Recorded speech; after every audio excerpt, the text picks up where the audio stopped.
Hello everyone. વર્ગ 3ની તૈયારી કરતા તમામ ઉમેદવારો માટે સુવર્ણ તક સમાન કહી શકાય તેવી રેવન્યુ તલાટીની ભરતીની જાહેરાત હાલ આવી ચૂકી છે. માટે આજના વિડીયોમાં આપણે ઘણા લોકોને મૂંઝવતા પ્રશ્નો જેવા કે આ ભરતી માટેની ઓફિશિયલ જાહેરાતમાં શું કહેવામાં આવ્યું છે, ફોર્મ ક્યારે ભરાશે, શૈક્ષણિક લાયકાત શું રહેવાની છે, વયમર્યાદા કેટલી હશે, આ તમામ બાબતો જે છે તેમના વિશે વન બાય વન ચર્ચા કરીશું. જેમાં સૌપ્રથમ આપણે ઓફિશિયલ જાહેરાત વિશે જોઈએ તો આ જે તમે સ્ક્રીન પર જુઓ છો તે ઓફિશિયલ GSSSBની સાઇટ પર મૂકવામાં આવેલી જાહેરાત છે, જેમાં જણાવવામાં આવ્યું છે કે ગુજરાત ગૌણ સેવા પસંદગી મંડળ દ્વારા આગામી સમયમાં મહેસૂલ વિભાગ હસ્તકની મહેસૂલી તલાટી વર્ગ 3ની અંદાજિત 2300 જેટલી જગ્યાઓ માટેની વિગતવાર જાહેરાત, પરીક્ષાનો અભ્યાસક્રમ, કેટેગરી વાઇઝ ભરવાપાત્ર જગ્યાની વિગતો, ઓનલાઈન અરજી કરવાની તારીખ અંગેની વિગતો સહિતની વિગતવાર જાહેરાત જે છે તે ટૂંક જ સમયમાં પ્રસિદ્ધ કરવામાં આવશે.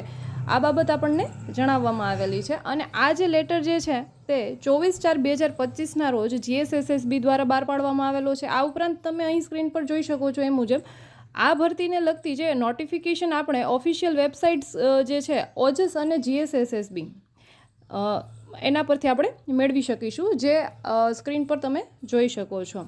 ત્યારબાદ આપણે ચર્ચા કરીશું કે ફોર્મ ક્યારે ભરાશે. જે રીતે આપણે હાલ જ જાહેરાત જોઈ, જેમાં GSSSB દ્વારા ટૂંક સમયમાં ભરતી કરશે અને ફોર્મ ભરાવવા માટેની ઓફિશિયલ નોટિફિકેશન જલ્દી જ આવશે એવું જણાવવામાં આવ્યું હતું. માટે આપણે કહી શકીએ કે અંદાજિત 1 માસની અંદર જાહેરાત નોટિફિકેશન જે છે તે આવી શકે છે, એટલે કે જૂન માસના એન્ડિંગ સુધીમાં. અને નોટિફિકેશન આવ્યાની 5 કે 10 દિવસની અંદર જે છે તે ફોર્મ ભરાવાનું શરૂ થઈ જશે. ત્યારબાદ આપણે જોઈશું કે શૈક્ષણિક લાયકાત શું રહેશે, આ ભરતી માટે કોણ ફોર્મ ભરી શકશે. તો ઘણા લોકોને એવો પ્રશ્ન છે કે 12 પાસ પર હશે કે ગ્રેજ્યુએશન પર હશે, એટલે કે સ્નાતક પર. તો થોડા સમય પહેલાં મહેસૂલ વિભાગના એક RR એટલે કે રિક્રુટમેન્ટ રૂલ્સ મુજબ ભરતીની જે છે તે શૈક્ષણિક લાયકાત હવે સ્નાતક કક્ષાની રહેવાની છે, તે બાબત આપણને જણાવેલી હતી.